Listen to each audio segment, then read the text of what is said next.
Organ donations from deceased people exceeded 10,000 in 2017, breaking previous records and continuing a years-long trend, the United Network of Organ Sharing reports.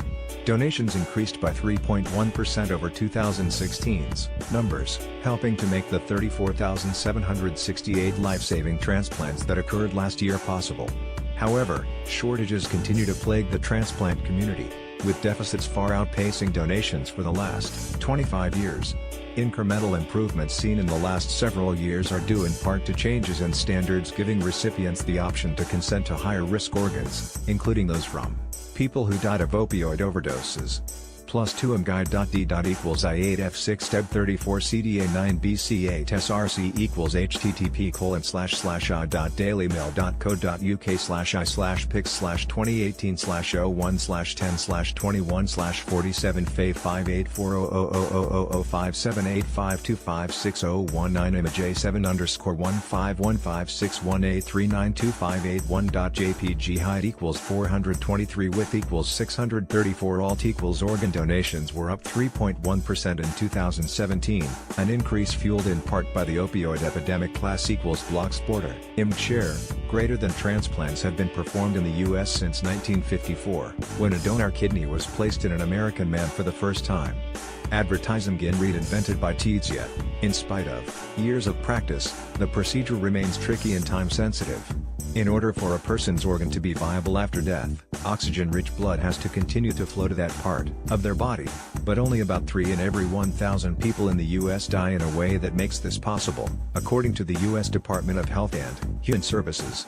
The list's length peaked in 2015, but as of August of last year, 116,000 Americans were waiting for transplants, nearly 10 times the number of organs donated over the course of the year.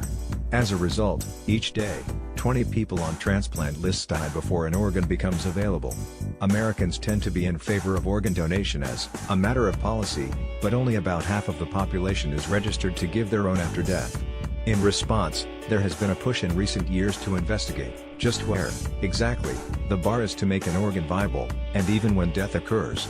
On the heels of this research, the United Network of Organ Sharing, UNOS, slackened its clinical requirements. In 2017, more donations were accepted from people who were not yet brain dead, but whose circulatory systems had stopped functioning, had died from drug overdoses, were over 50, or were at risk for blood diseases. That includes some donors that are, unfortunately, dying in the opioid crisis these days, says Dr. David Clausen, Chief Medical Officer for UNOS. After careful screening for any infection, those donors are excellent donors, in part because they are often younger, which is good from an organ donor perspective, he says. Transplant centers must inform potential recipients of all potential risks under guidelines introduced in 2013, but now a broader range of organs can be considered. As we increase our understanding of medical criteria that contribute to successful transplantation, donation and transplantation professionals have been able to use organs from a wider set of potential donors, said Dr. Clausen.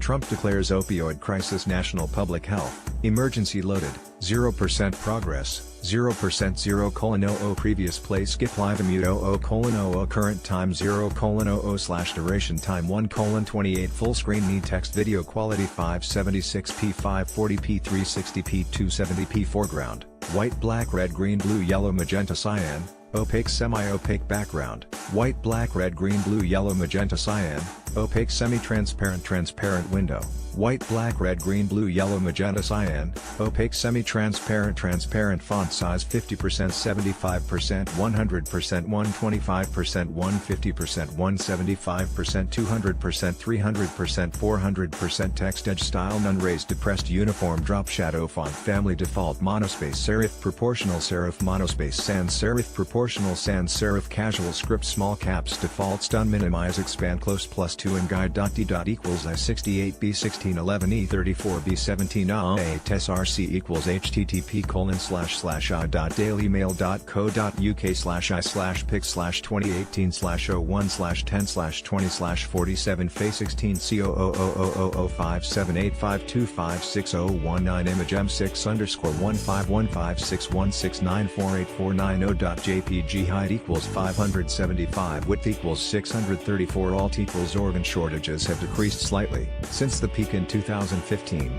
but there are still 10 times as many people on the transplant waiting list as gave organs last year. Class equals blocks bordering share, greater than. In doing so, we continue to carefully balance the opportunity for transplantation with a commitment to maintaining patient safety, he added. Still, in 2017, the same year that organ donations broke 10,000, shortages had increased by 20% over the rates from 5 years prior.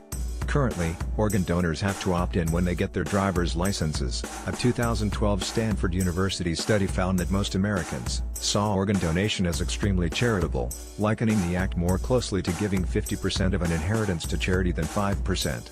The researchers recommended that the opt-in approach be exchanged for an active decision to opt out of organ donation, a method of presumed consent that has been adopted by 25 European countries. States including Connecticut and Texas have proposed legislation that would make organ donation the default status of their citizens. Currently, organ donors have to opt in when they get their driver's licenses, but so far, no legislative changes have been made.